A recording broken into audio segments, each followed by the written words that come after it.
कि 31 तारीख तक के लिए नोटिस दिया गया पूर्णेश मोदी को और 4 अगस्त में सुनवाई होगी। ये तय किया जाएगा कि गुजरात हाई कोर्ट का जो 150 पन्ने का वर्डिक्ट निकला है, कन्विक्शन जो निकला है कि राहुल गांधी को 2 साल की सज़ा बरकरार रहनी चाहिए, इस पर नोटिस इशू कर दिया गया है। चूंकि पूर्णेश मोदी ने पहले ही कैवियट डाल दी थी और कहा था कि कोई भी फैसला देने से पहले मुझसे सुना जाए। बात ठीक है, कोई दिक्कत नहीं है, लेकिन दर्शकों बात में बताना ये चाहता हूं कि जब आम आदमी कमज़ोरी महसूस करता है और सोचता यह है कि मुझे न्याय कहाँ मिलेगा, मेरे इंसाफ की बात कौन करेगा, मेरे साथ आकर कौन खड़ा होगा, तब उसकी नज़र सुप्रीम कोर्ट्स पर, हाई कोर्ट पर जाती है।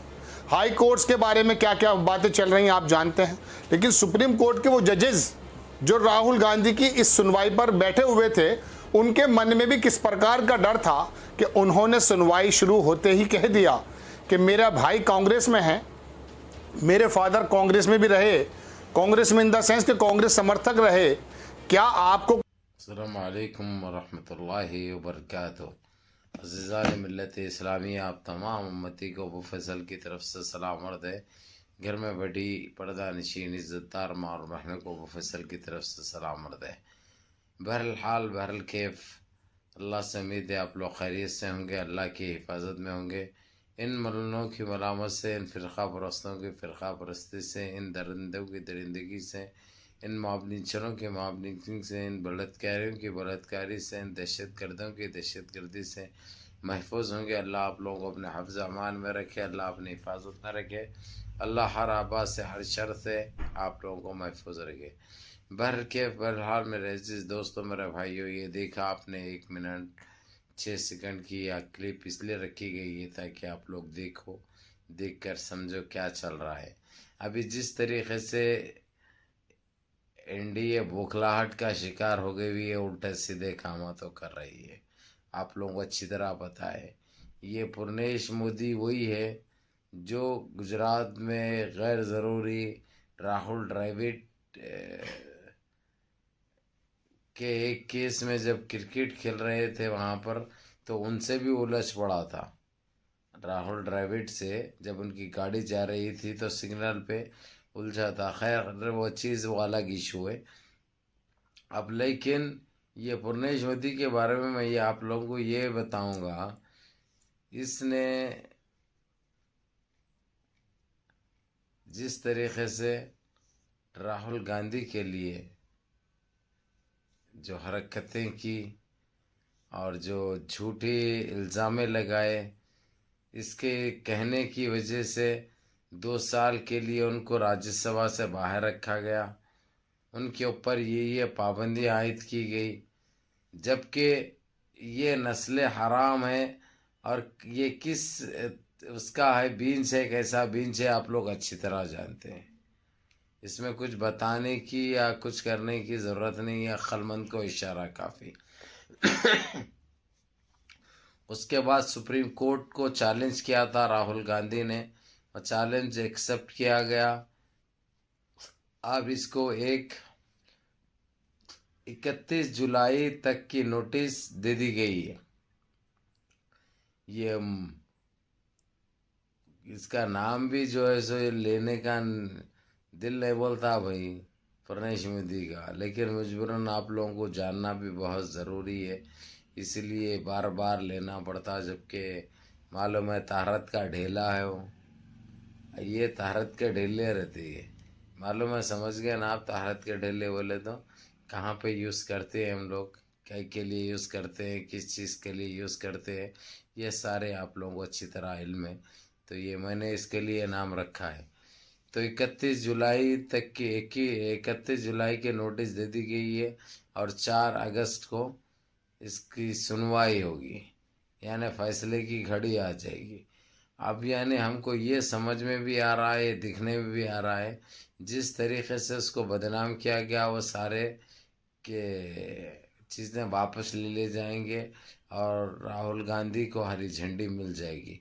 लेकिन जिस तरीके से उनको बदनाम किया गया, जिस तरीके से उनको इतने महीनों से राज्यसभा से बाहर रखा गया और जो परेशान किया गया और जो देशवासियों के लिए जो काम कर रहे थे वो काम को रोका गया, यानी ये सारी की बहुत बड़ी सोची समझी साजिश है। जिस तरीके से भारत जोड़ो यात्रा जो निकाले थे उन्होंने सारे देश में चल रही थी, जो इनको नाखुशगवार महसूस हो रही थी, उसके बाद उन्होंने सोचे कि इसको कम से कम रोक दिए तो अपने आप कांग्रेस ख़त्म हो जाएगी, या यूपीए पुराना नाम है, अब तो नया नाम इंडिया रखा गया है, जो कि 26 पार्टियों की सपोर्ट से नाम बदली किया गया है। इंडिया रखा गया है, भारत रखा गया है। अब ये लोग ये नाम जैसे ये लोग रखे हैं, अब ये लोगों का उतावलापन, ये लोगों की बौखलाहट सामने आ चुकी है हर वो तरीके से। लेकिन उससे भी हमको कुछ उलझना नहीं है, वो चीज़ों में पड़ना नहीं है। हमको चाहिए इंसाफ, हमको चाहिए हक़, हमको चाहिए सच्चाई। जिस तरीके से कर रहा है सुप्रीम कोर्ट, वो माशाल्लाह बाज़ तहसीन है, बात खुशी की बात है। बहरहाल अज़ीज़ दोस्तों, भाइयों, मेरी माँ और बहनों, अब 31 जुलाई तक इसको नोटिस तो मिल चुकी है और 4 अगस्त को फैसला होगा, यानी सुनवाई होगी। आप जो बोल सकते बोल सकते, तो हम तो सुनवाई बोलेंगे, क्योंकि फैसला 4 तारीख को ही हो जाना है नामुमकिन सी बात है। यानी होने को तो सब कुछ मुमकिन है, लेकिन ये लोग नहीं कर सकते, इसलिए नामुमकिन कह रहा हूँ मैं। अपने शब्द वापस लेता हूँ, उसमें कोई दोराहे नहीं है, कोई वैसी बात नहीं है।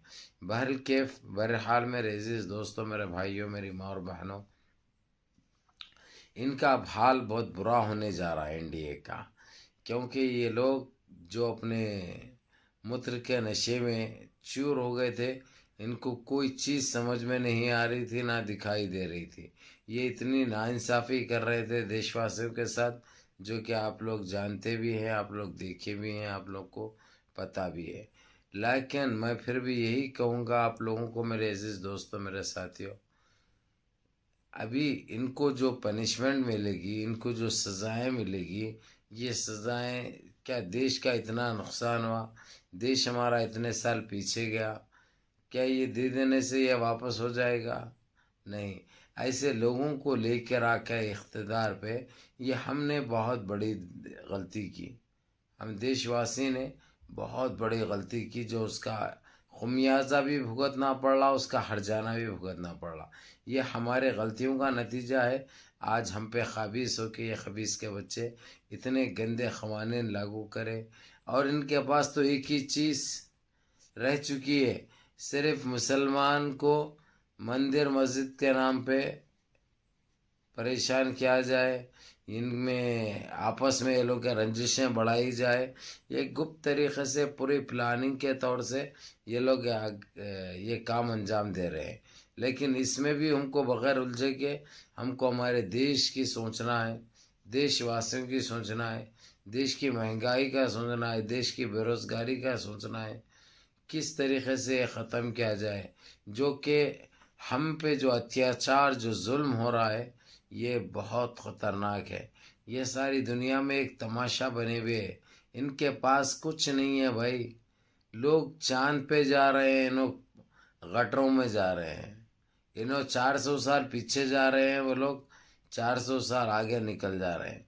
इनमें और हम में यही फ़र्क है, फिर भी हम उनके ऊपर उंगली उठाने लगते हैं, जबकि कोई ये चीज़ और इनकी कोई मिसाल ही नहीं है भाई, जो इन्होंने दे सके। आज तक इन्होंने देशवासियों को कुछ नहीं दिया लेने के अलावा, ये तो आप लोग भी अच्छी तरह जानते हैं। किसी तरीक़े से कैसा निकाला जाए, कैसा फंसाया जाए देशवासियों को, सिर्फ इनके दिमाग में ये काम चलती है, जो कि अब इंशाअल्लाह ज़्यादा दिन चलने वाली नहीं है, क्योंकि कांग्रेस इन सारे चीज़ों के ऊपर पाबंदी आयद करने वाली है, और हो सकता है इन लोगों को सलाखों के पीछे भी भेज देगी वो।